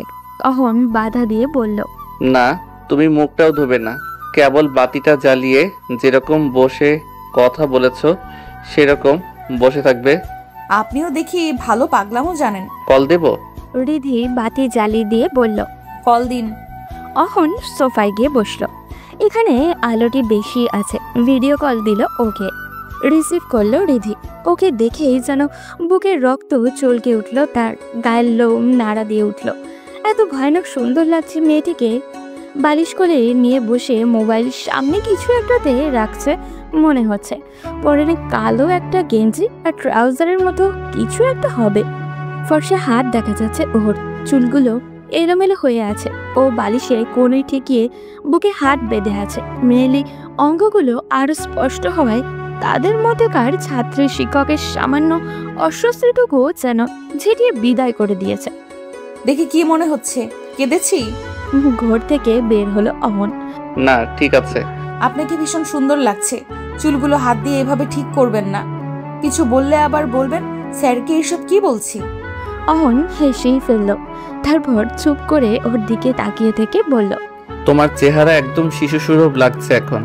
ঘুম থেকে উঠলে এরকম হয় নাকি? আমি জানি না তো, কেউ বলেনি। কিছুটা যেন ফুলে আছে গালগুলো।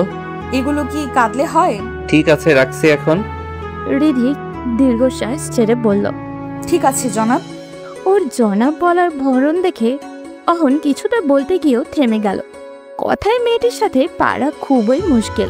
এমনভাবে বলছে যেন সে ওর প্রেমিক বা বর, অথচ জিজ্ঞাসা করলে ঠিকই বলবে যে স্যার তো জনাবই হয়। কথা না বাড়িয়ে সেও কল কেটে দিল। সাথে সাথেই মেসেজ দিল রিধি। ঘুমটা একদম কেড়ে নিলেন আপনি। কল কাটতেই মন কেমন করছে। সে কি রিপ্লাই দিবে? মেয়েটি তো তাকে পাগল করেই ছাড়বে। এইরকম একটা মেয়েকে সে যতটুকুই এড়িয়ে চলেছে সেটাই তো তার জন্য বিলাসিতা। আর কতটুকুই বা পারবে অহন? আবার যদি প্রেমে জড়িয়ে যায়, এটা তো রিধির ভবিষ্যতের জন্য ভালো হবে না। এছাড়া কেউই সম্পর্ক মানবেও না। রিধি পুনরায় মেসেজ দিল, জানেন স্যার, আজকাল আমার পড়ালেখা আইএলস দিয়ে বিদেশ যাওয়ার স্বপ্নই আসে না। তাহলে? আমার ইচ্ছে হয় আপনাকে বিয়ে করব, আমাদের সুন্দর একটা সংসার হবে। সন্ধ্যায় দুজন চেয়ারে পেয়ালা হাতে বসে গল্প করব। ভোরে আপনাকে নিয়ে ছাতে রেখে খাইয়ে রাস্তা অবধি স্কুলের জন্য এগিয়ে দেব। আসলে সবাই কেন পড়াশোনা করতে হবে? সবার স্বপ্ন কেন একই রকম হবে? আমার স্বপ্ন আপনার স্ত্রী হওয়া, আপনার থেকে ভালোবাসা পাওয়া। আমি জানি আপনি অনেক রোমান্টিক, অনেক ভালো একজন প্রেমিক, শুধু আমাকে ধরা দিচ্ছেন না। অহন মেসেজ পড়ে কি রিপ্লাই দেবে বুঝে উঠতে পারছে না। আর তাছাড়া এই মেয়ে যে তাকে কেমনে বুঝে ফেলে, পড়েও ফেলে। যদিও মেয়েরা কিছুটা এইসব বোঝার ক্ষমতা নিয়েই হয়তো জন্মায়। সে কাঁপা কাঁপা হাতে রিপ্লাই দিল, তোমার পরিবার মানবে না, এসব পাগলামি চিন্তা বাদ দাও। মানবে না তা আমিও জানি, তাই বলে আমি বসে থাকবো? সেই 4-5 বছর থেকে আপনাকে দেখলেই আমার বর লাগে, সেটার কি হবে? রিধি, তুমি এরকম করে কথা বলো না তো। এসব তুমি শিখলে কিভাবে? এত কথা কিভাবে বলো? প্রেমে পড়লে মানুষ কবি হয়ে যায় স্যার। ফাইজলামো কথাবার্তা বাদ দিয়ে এখন ঘুমাও রিধি। হ্যাঁ, ঘুমাতে হবে। আজ আপনি আমার স্বপ্নে আসবেন শিওর। স্বপ্নে আসবো মানে? আপনাকে নিয়ে আমি কত স্বপ্ন দেখি। গতকালই তো দেখলাম আমরা চাঁদনি রাতে মহুমায়া নদীতে নাও নিয়ে ঘুরছি। আমি আপনার কোলে হেলান দিয়ে বসে আছি, আপনি আস্তে আস্তে বৈঠা টানছেন। আচ্ছা স্যার, এসব স্বপ্ন একদম বাস্তব, তাই না? বিয়ের পর তো আপনি আমাকে নিয়ে শিওর এভাবে ঘুরবেন। অহন চুপ হয়ে গেল। তার পুরাতন স্মৃতি মনে পড়ে গেল। তবে আজ সেই স্মৃতি মনে পড়ায় তাকে খুব একটা কষ্ট দিচ্ছে না। মনে হচ্ছে সত্যি রিধিকে নিয়ে এভাবে ঘুরতে পারলে ভালোই তো হতো। কিন্তু রিধি এগুলো জানলো কি করে? সে নিশিকে নিয়ে চাঁদনি রাতে মহুমায়া নদীতে ঘুরতে একটা লোকে কি জানতো? জানতে পারে, কেউ কেউ দেখেছেও হয়তো, বিশেষ করে নদীর পাড়ে লতিফ চাচার নাতনি তো, ওরাও বলতে পারে। অহন জিজ্ঞাসা করেই ফেলল, চাঁদনি রাতে তোমাকে নদীতে নিয়ে ঘুরবো কেন মনে হলো? এলাকার কেউ ঘুরে বলে তো জানি না। এলাকার কেউ ঘুরে না, আমরা ঘুরবো, এত জানতে হবে না আপনার। অহন আরো কিছুক্ষণ চুপ থেকে বলল, আগে বলেছিলে আমি অনেক রোমান্টিক, সেটাই বা তোমাকে কে বলল? কেউ বলার আছে নাকি? আপনার কোনো প্রেমিকা কি আছে যে আমাকে বলার কথা এসব? এমনিই বললাম। আপনি না ঘুমাবেন, ঘুমান তো এখন, বাই। অহন বুঝতে পারছে রিদি কিছু একটা লুকোচ্ছে, তবুও কথা না বাড়িয়ে সে সত্যি ঘুমাতে চলে গেল। নিজের বোকামের জন্যই রিদির নিজের চুল নিজেই টেনে ছিঁড়ে ফেলতে মনে করছে। কি থেকে কি বলা শুরু করেছে সে? স্যারের সম্পর্কে এগুলো জেনেছিল নীলার থেকে। ওদের বাড়ি স্যারের বাড়ির পাশেই, যদিও নীলা অনার্স পড়েছে এখন শহরে থেকে, ওর এখন গ্রামে থাকে না। নীলা স্যারের কাছে ক্লাস 9 থেকে পড়তে যেত। দুজন ক্লাসমেট হওয়ায় নীলা স্যারের সম্পর্কে নানান গল্প করত। চাঁদনি রাতে নদীতে ঘুরতে যাওয়ার ঘটনাও সে ওর কাছ থেকেই শুনেছে। স্যার তার স্ত্রীকে অনেক ভালোবাসতেন, সেটাও বলতো। তাছাড়া স্যারের স্ত্রী এভাবে হঠাৎ মারা যাওয়ায় এলাকায় অনেক আলোড়ন তুলেছিল। সকলেই ভীষণ কষ্ট পেয়েছিল। মুখে মুখে গ্রামের মানুষ তাদের ভাষায় গল্প করতে অনেকটা এইরকম। অহন ছেলেটা অনেক ভালো, মাকেও যেমন যত্ন করে, স্ত্রীর প্রতিও সে ভীষণ যত্নশীল। ওর স্ত্রী প্রেগনেন্ট যখন ছিল নিজ হাতে রেঁধে নিজেই মুখে তুলে খাইয়ে দিত। কেউ তাদের বাড়িতে গেলে ওদের আচার আচরণ এক আরেকজনের প্রতি শ্রদ্ধা ভালোবাসা দেখে খুবই অবাক হতো, কেননা গ্রামেগঞ্জে এরকম দম্পতি দেখে কেউ অভ্যস্ত ছিল না। গল্প করতেন রিদির মা সুলতানা বেগম। আহারে, কত কম বয়সে ছেলেটা বউ হারাইলো, খুব নাকি কেঁদেছে। মাসের পর মাস কারো লগে কথাই বলে। সবার মুখে এইসব শুনে রিদিরও ভীষণ কষ্ট হতো। এরপর স্যার যখন ইন্টারে ওকে পড়াতে আসতে শুরু করলেন, ধীরে ধীরে মানুষটিরও আচরণ কথাবার্তা সৌন্দর্যের পাশাপাশি তার চোখের বিষণ্ণতাও রিদিকে আকৃষ্ট করে ফেলে। মনে হতে থাকে উনি বিবাহিত হলেও একজন প্রকৃত প্রেমিক পুরুষ, যে নারীকে প্রকৃতভাবে সম্মান দিতে জানে, ভালোবাসতেও পারে। এরকম একজন জীবনসঙ্গী তার হলে কি ভালো হতো না? এভাবে যদি ক্রমশই প্রেমে পড়ে যায় মানুষটির, ঘুমে ওর একটু দেরিতেই আজ এলো। তবুও উঠল 9টার আগে। তাড়াতাড়ি ফ্রেশ হয়ে নাস্তা করে বারান্দায় চলে গেল। খুবই দ্রুত করলো সবকিছু।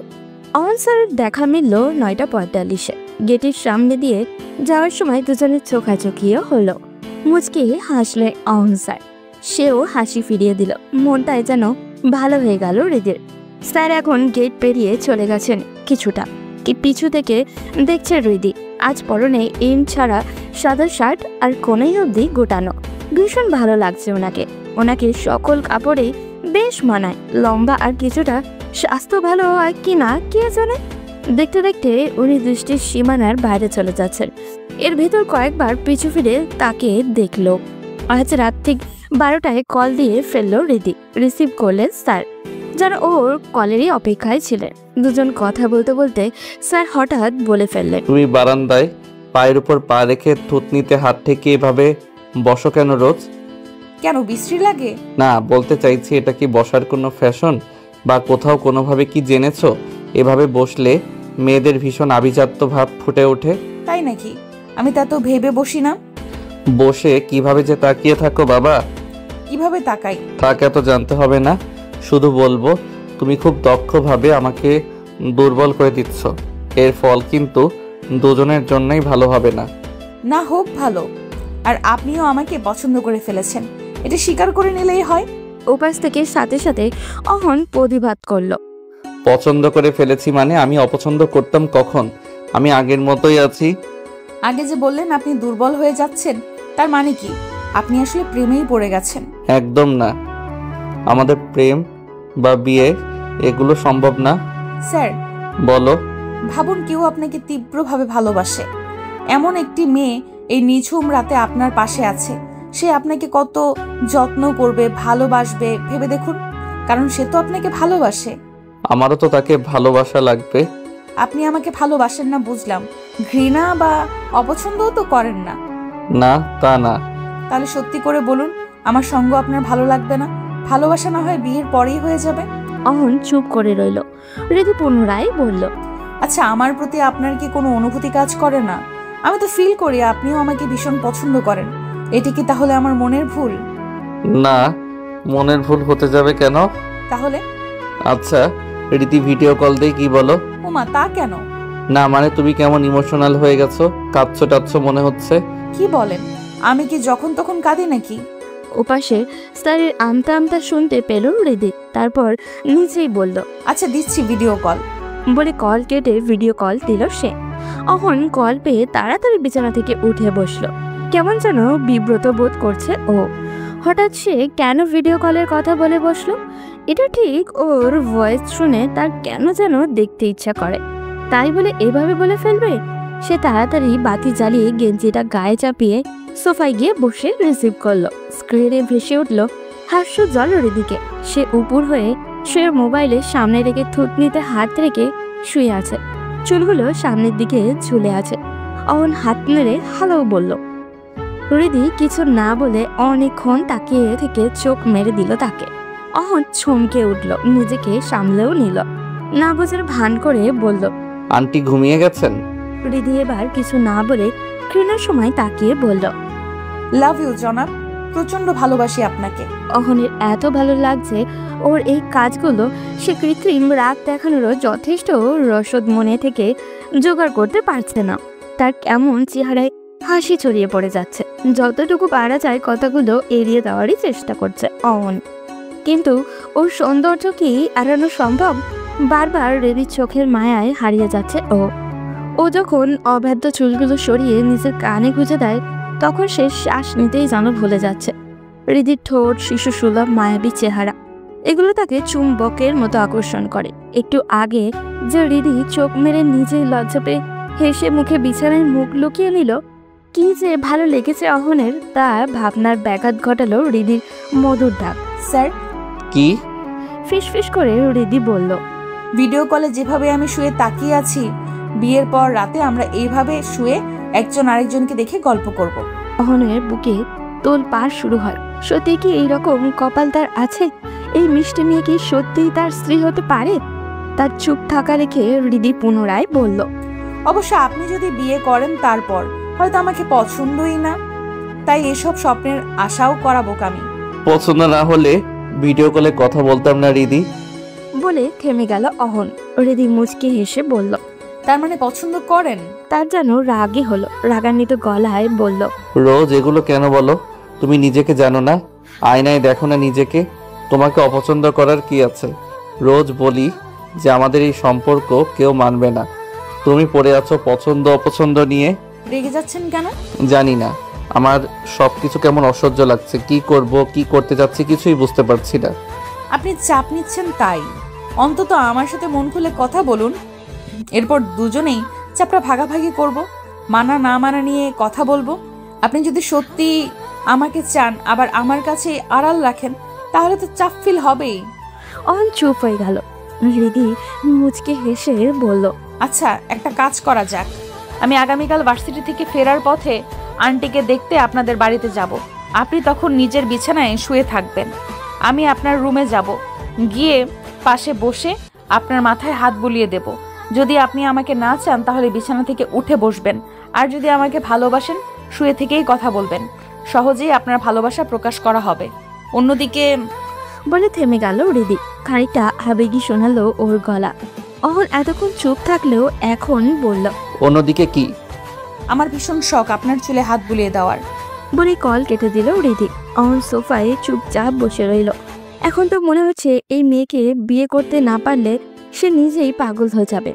বিছানায় যাওয়ার পরও সহজে ঘুম এলো না তার। ঘুম চোখে নামতেই 3টা বেজে গেল। রাতে একটা স্বপ্নও দেখলো সে। দেখলো হৃদি তার পাশে বেঘরে ঘুমাচ্ছে, হাতে মেহেন্দি, গায়ে লাল বেনারসি শাড়ি। ওকে দেখতে এত মিষ্টি লাগছে যে সে বাতি জ্বালিয়ে গালে হাত দিয়ে তাকিয়ে আছে, চোখ সরাতেই পারছে না। হঠাৎই ফজরের আজান হয়। হৃদি ঘুম ভেঙে যায়। তাকে এইভাবে তাকিয়ে থাকতে দেখে কাঁচা ঘুম থেকে উঠে মুখে হাত দিয়ে ফিক করে হেসে উঠল, যেন সে ঘুমেই ছিল না। এরপর সত্যি ফজরের আজানও হলো। ঘুম ভেঙে গেল অহনের। উঠে বসার পর তার নিজেকেই পাগল পাগল লাগছে। টেবিল থেকে গিয়ে গ্লাসে জল ঢেলে খেয়ে আবারও এসে ঘুমিয়ে গেল। বিকেলে 3:30টায় অহনদের বাড়ির সামনে এসে রিদি রিক্সাকে থামতে বলল। ভাড়া চুকিয়ে এসে সোজা সাজেদা বেগমের রুমে ঢুকে সালাম দিয়ে দিল সে। তিনি ফোনে কার সাথে যেন কথা বলছিলেন, বসতে বললেন তাকে। ফোন রাখার পর বললেন, কেমন আছো মা? এতদিন পর আইতে মন চাইলো? হ্যাঁ আন্টি, ওই দিন হঠাৎ ফোন আসায় চলে গেলাম, তাই আজ মনে হলো দেখে যাই আপনাকে। ভালো করছো আসছো। তোমার মা কেমন আছে? জি আলহামদুলিল্লাহ ভালো। স্যার কোথায় দেখছি না যে? কি জানি, আজ এসে কইলো মাথা ব্যথা, তাই হয়তো শুইয়া রয়েছে। স্যারের কাছে আমার IELTS এর বিষয়ে কিছু বোঝার ছিল, দেখি গিয়ে ঘুমে নাকি জেগে আছেন। আসছি আমি। আচ্ছা যাও। অহনের দরজা ভেজানো ছিল। রিদি ঠেলে খুলে সালাম দিল। অহন শুয়ে থেকে জবাব দিয়ে বলল, আসো। রিদি লাজুক হেসে ভেতরে গেল। ওনার পরনে কালো ট্রাউজার, গায়ে ব্লু একটা গেঞ্জি। পাশ ফিরে শুয়ে আছেন। সে বিছানার সামনে গিয়ে দাঁড়ালো। রিদি অন্যদিকে তাকিয়ে দাঁড়িয়ে বলল, আপনি আগে চোখ বুজে নিন। কেন? জানি না। আচ্ছা ঠিক আছে। বলে অহন মুচকি হেসে সোজা হয়ে বুকে হাত বেঁধে এক পায়ের ওপর আরেক পা রেখে শুয়ে রইল। রিদি ওর দিকে ফিরে তাকালো। আস্তে আস্তে বসলো বিছানায়। তার শ্বাস প্রশ্বাস ভারী হতে শুরু করলো। ডান হাত বের করলো ও।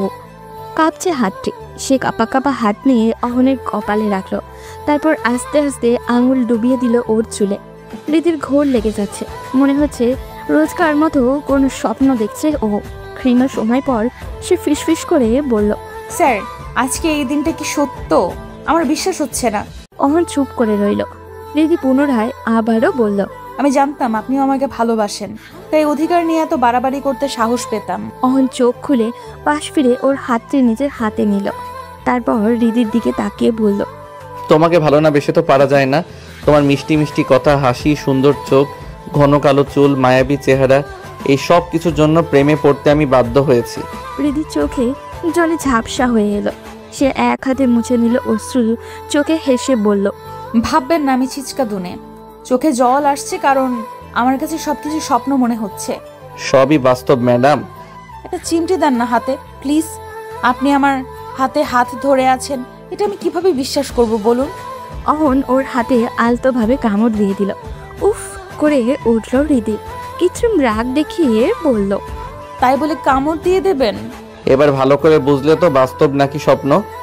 জি, বাস্তব স্বপ্নের মতো হয়ে গেছে। এখন আর শুয়ে থাকতে হবে না, উঠে বসুন। অহন উঠে বসলো। তারপর খানিকক্ষণ হাত ধরে বসে ওর দিকে তাকিয়ে থেকে বলল, হ্যাঁ দিদি, আমিও তোমাকে প্রচন্ড ভালোবাসি। আর এটা আজ তোমাকে জানিয়ে সত্যি নিজেকে অনেক হালকা লাগছে। স্যার, আমার একটা কথা রাখবেন? হ্যাঁ বলো। একবার আপনাকে শক্ত করে জড়িয়ে ধরতে পারি? অহন চুপ হয়ে গেল, কিছু বলল না। রিদি এগিয়ে গিয়ে শক্ত করে জড়িয়ে ধরল অহনকে। রিদির আজকাল অন্যরকম প্রশান্তি কাজ করছে। ওর সাহস বেড়ে গেছে হাজারো গুণ। অহন আস্তে করে বলল, এভাবে সারা জীবন জড়িয়ে রাখতে পারবে আমায়? খুব পারবো। এভাবেই শক্ত করে জড়িয়ে রাখবো আপনাকে। খুব ভালোবাসি আপনাকে। বলে ঠুপ করে একটা চুমু খেলো অহনের কপালে। অহনও তার ফাজিল প্রেয়সীকে শক্ত করে নিজের বাহুডোরে আবদ্ধ করলো। তাদের ভালোবাসা খুব শীঘ্রই পূর্ণতা পাক, এই প্রত্যাশা রেখে আজকের গল্প এখানেই শেষ করছি।